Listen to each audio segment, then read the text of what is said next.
The easiest thing I've done was to get out from under the labels and to live the life that I live. The most difficult thing I've ever done was to believe that I can do it. The difference is that when you don't know what's impacting you, and it's something that's holding you down and you're not aware of it.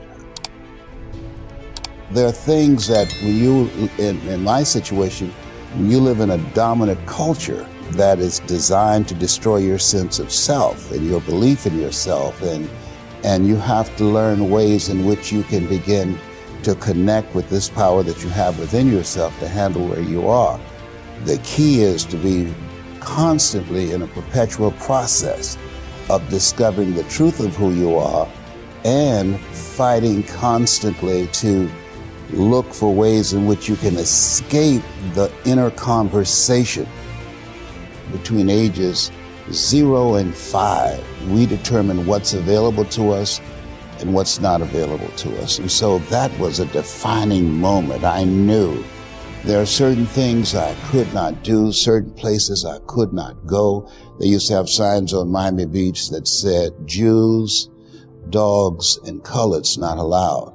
And so now you have to operate within the constraints of the dominant society and the things that they've created for you. And it's a challenge to see yourself beyond that and to work to get outside of that, even after those laws have changed, because that has become so much a part of you. You unconsciously operate within the parameters of what has been put in place. Like you're driving on the expressway, the 405, and you'll get off on an exit that you weren't going in that direction, but you unconsciously did it because you've done it so many times that many people, because they're not making a conscious, deliberate, determined effort to think outside of what life has thrown at them, they end up doing the same thing over and over and over again. Einstein said that thinking that has brought me this far has created some problems that this thinking can't solve. And so through relationships, through reading, through studies, through goals and dreams beyond your comfort zone, it allows you to begin to live out of your imagination as opposed to out of your history. Disney said, the imagination is a preview of what's to come.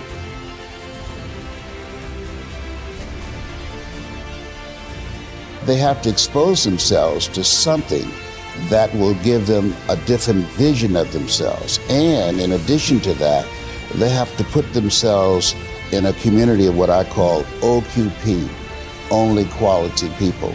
A gentleman who dramatically transformed my life. I was a junior at Booker T. Washington High School in Miami, Florida, and I went in his class looking for another friend, and he said, go to the board and work this problem out for me.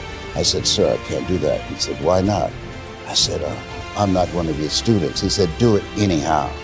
And the other kids started laughing, saying, he's Leslie, he's DT. And he said, what's DT? His brother is smart, but he's the dumb twin. And I said, I am, sir. And he came from behind his desk and he pointed at me and said, don't you ever say that again. Someone's opinion of you does not have to become your reality. And he taught me 3 things. He said, if you want to become successful in life, young man, he said, number 1, you got to change your mindset. He said, you don't get in life what you want, you get in life what you are. Number 2, practice OQP, only quality people. You earn within $2,000 to $3,000 of your closest friends. I found that out. I left all my broke friends. I said, y'all got to go.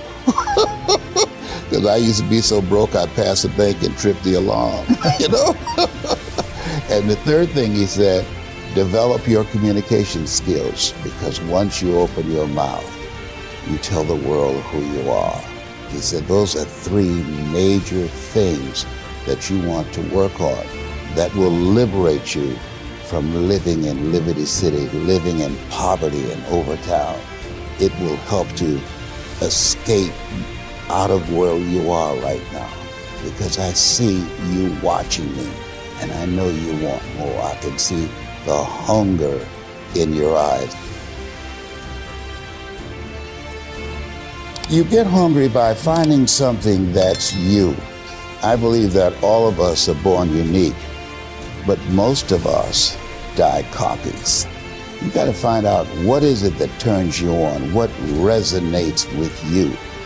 One of the things that I realized and what allowed me to become successful as a speaker, the speaking industry has been hijacked by people who speak to sell, and it's okay to do that and make money. I speak to change lives because somebody spoke and changed my life. So this is my passion.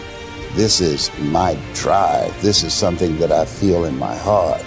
And so the key to that hunger-driven life is a heart-centered life. I didn't do what I'm doing for years because of my programming, because of the culture in which I was raised in. I would see other people with degrees and PhDs and MBAs and credentials I don't have, and I convinced myself I couldn't do it. But Mr. Washington, on that day, we became friends, and he taught me not only someone's opinion of you does not have to determine your reality.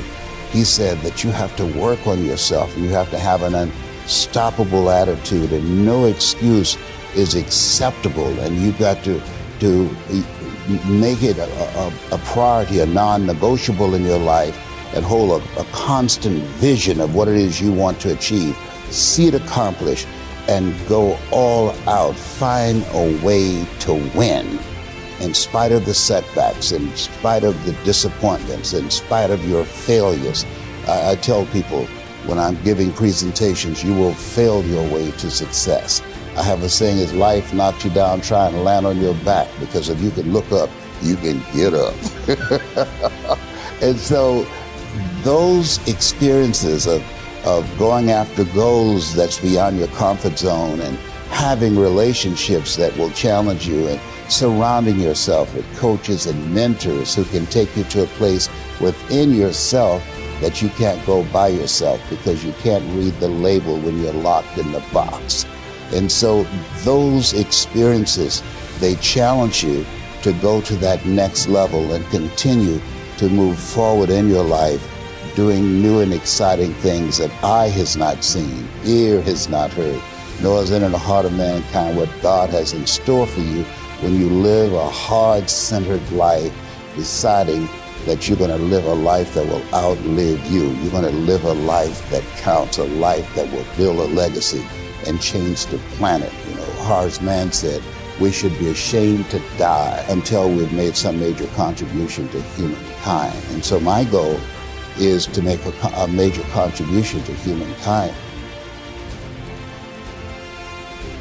Every day when I get up, my mindset is, what is it that I can do to touch and impact somebody's life today? What is it? What does that look like? Don't live the life that has been given you by their circumstances, by the people that's around you. That Sidney Poitier wrote a book called The Measure of a Man. And he said, when you go for a walk with someone, something happens without being spoken.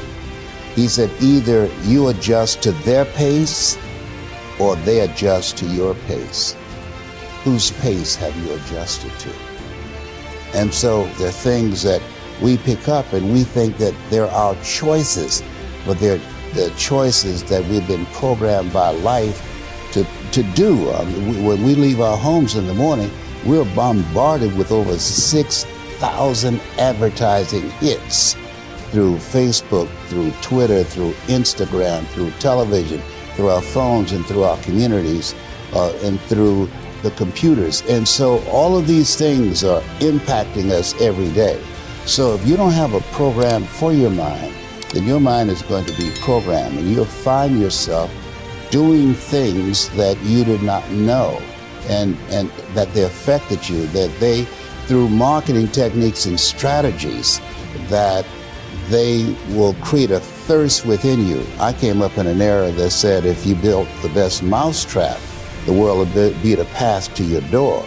But if you know marketing, people will sleep outside your store to buy a telephone they've never touched or seen.